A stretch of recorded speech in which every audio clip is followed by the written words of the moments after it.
রোজার চেয়ে দামি কাজ হলো বদরের যুদ্ধ করা। সুবহানাল্লাহ।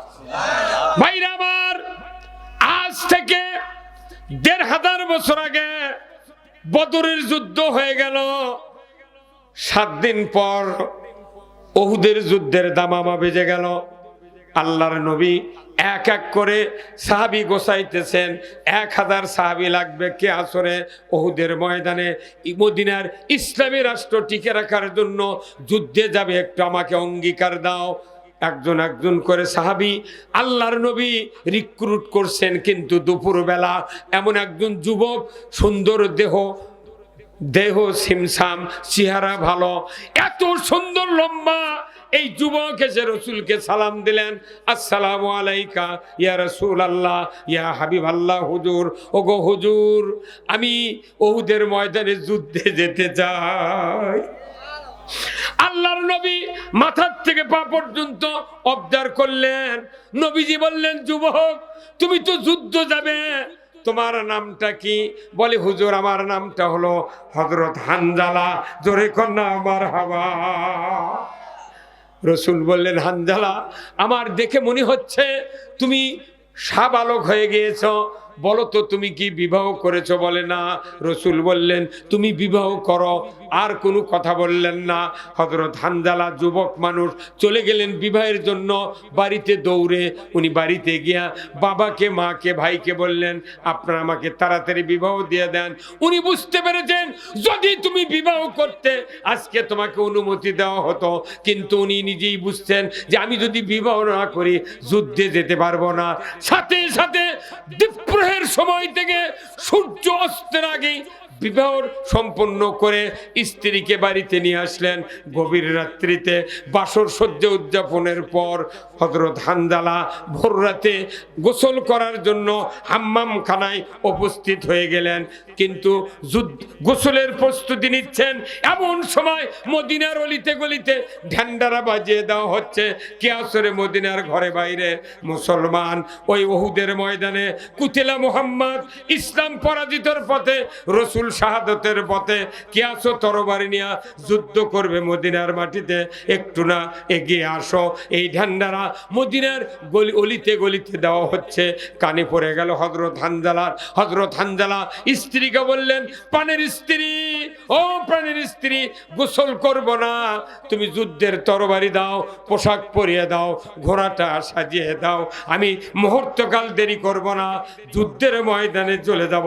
রাসূল যদি শহীদ হয়ে যায়, ইসলাম যদি পরাজিত হয়ে যায়, আমার গোসলে কিয়ামতের দিন বাঁচানো সম্ভব নয়।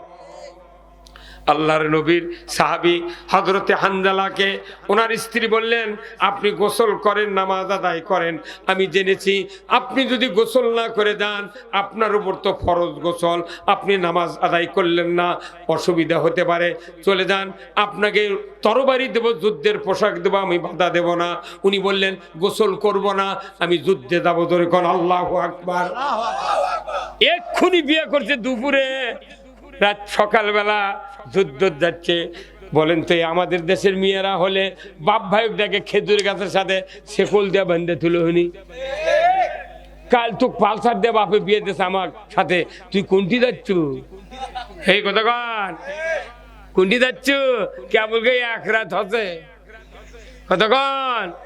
ভাইরা আমার, শুনলে কলিজা ফেটে যায়। কি ঈমান! গোসল করলেন না উনি, ফজরের নামাজ না পড়েই যুদ্ধের পোশাক স্ত্রীর হাত থেকে নিলেন, তরবারি নিলেন, ঘোড়া সাজিয়ে দিলেন। যুদ্ধের ময়দানে গিয়া রসুলের সাথে পরিচয় হওয়ার সময় নাই, সাহাবাদের সাথে কথা বলার সময় নাই, তীব্র বেগে যুদ্ধ চলছে। হযরত হানজালা যুদ্ধের ময়দানে নেমে যুদ্ধ করতে করতে কাফেরের তরবারির আঘাতে ধরাশায়ী হয়ে দুনিয়ার থেকে শহীদ হয়ে গেলে। মদিনায় খবর চলে গেল, ওনার স্ত্রীর কানে স্ত্রী বুঝতে পারলেন যারা শহীদ হয় রক্তাক্ত অবস্থায় তাদেরকে দাফন করা হয়, আমি চলে যাব। আমার স্বামীর উপর গোসল ফরজ ছিল, সে তো নামাজ আদায় করে নাই, গোসল দেওয়াবো, তারপরে রসুলের হাতে দিয়ে দেব, রসুল তাকে মাদফুন করবেন, কবরস্থ করবেন, আমার বাধা নাই। ওনার স্ত্রী দৌড়ে চলে গেলেন মদিনায়, উহুদ প্রান্তরে গিয়া রসুলের সাথে দেখা করলেন। ইয়া রাসূলুল্লাহ, ইয়া হাবিবাল্লাহ, হুজুর আমার স্বামী নাকি শহীদ হয়েছে, একটু তার লাশটা আমাকে দিয়ে দেন, আমি গোসল করায় দেই, আপনি তারপরে তাকে জানাজা করে মাদফুন করেন। আল্লাহর নবী বললেন, ওগো হানজালার স্ত্রী, আমি তো চোখে দেখি নাই, নিষেধ করেছি তাকে, কখন আসলো আমি তো জানি না। আল্লাহর রসুল বললেন, আমার সাহাবীরা আবু বকর, উমর, ওসমান এই উহুদের প্রান্তরে যারা যারা শাহাদাত বরণ করেছেন একত্রিত করে শোয়া দেন, দেখি তো তার ভেতরে হযরত হানজালার চেহারা কি চোখে পড়ে নাকি। রসুল একত্রিত ওই শহীদদের লাশ এক এক করে দেখছেন, কিন্তু 69 জন সাহাবীর লাশ দেখার পর ওই হযরত হানজালার লাশ শহীদদের কাতারে দেখতে পান না। আল্লাহর নবী বারবার বলছেন ওনার স্ত্রীকে, কই তোমার স্বামীর লাশ?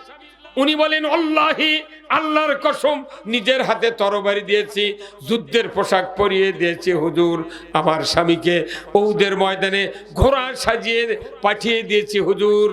আল্লাহর নবী আপনার কাছে অনুরোধ, দেখেন না আমার স্বামীর লাশটা কোথায়। আল্লাহর নবী স্ত্রীর বার্গেনিং এর কারণে শহীদদের দিকে তাকালেন, আবার আরশের দিকে রসুল নজর করলেন। আল্লাহ বুঝতে পারলেন আমার হাবিব আমার পক্ষ থেকে খবর চায়, সাথে সাথে জিব্রাইলকে ডাক দিয়ে বলেন, জিব্রাইল, মুহূর্তকাল দেরি করো না, তুমি তাড়াতাড়ি করে আমার খবর নিয়ে যা, রসুলকে দিয়ে আসো যে হানজালা ফরজ গোসল করে নাই, ফজরের নামাজ পড়ে নাই। এই হানজালা ইসলাম বিজয়ের জন্য যুদ্ধের ময়দানে এসে শহীদ হয়ে গিয়েছে। আমি এত খুশি হয়েছি, তার উপরে ওই হানজালার লাশ ফেরেশতা দিয়া চতুর্থ আসমানে উঠাইয়া হাউজে কাউসারের পানি দিয়া গোসল করানো হচ্ছে। অল্পক্ষণের ভিতরেই উহুদের প্রান্তরে আমি আল্লাহ ফেরেশতা দিয়া হানজালার লাশ পৌঁছায়া দেব। কোথায় আল্লাহ? যে আল্লাহ তখন এই কাজ করেছেন, এখনো কোন ওই আল্লাহ এইবারই 5ই আগস্টে ওই কাজ করেছেন। বুড়া বুড়া রাজনীতিবিদ হাফসল খায় গেছে, কয় না আর হবে না। কেউ আবার ওর ক্ষেত্রে টাকা খায় বাঁচিতে, বড় বড় নেতারা টাকা খাবে, খায় কত তোরা থাক, কোনো টেনশন নেই, এখনো টাকা খাইতেইছে। যারা অকাম করছে ওরা 50,000 টাকা দিয়ে ওরা বাড়ি ঘুরিচ্ছে। নবীর সাহাবের ইনকে করছে না, যাই অন্যায় করছে তার বিচার হয়েছে কিনা। আল্লাহর নবীর সাহাবীরা এইরকম তালবাজি করেনি আমাদের মতো। আমাদের দেশে কতদিন হলে ভোট হচ্ছে, এমন দিন গেছে টাকার ভয়ে শেয়ার মূল্য দাঁড়ায়নি মানুষ। এই কথা কন না, একটা গরুর দাম 1.5 লাখ, একটা ভেড়ার খাসির দাম 6,000, বকরি খাসির দাম 30,000, অথচ একটা কোটি কোটি টাকার মানুষ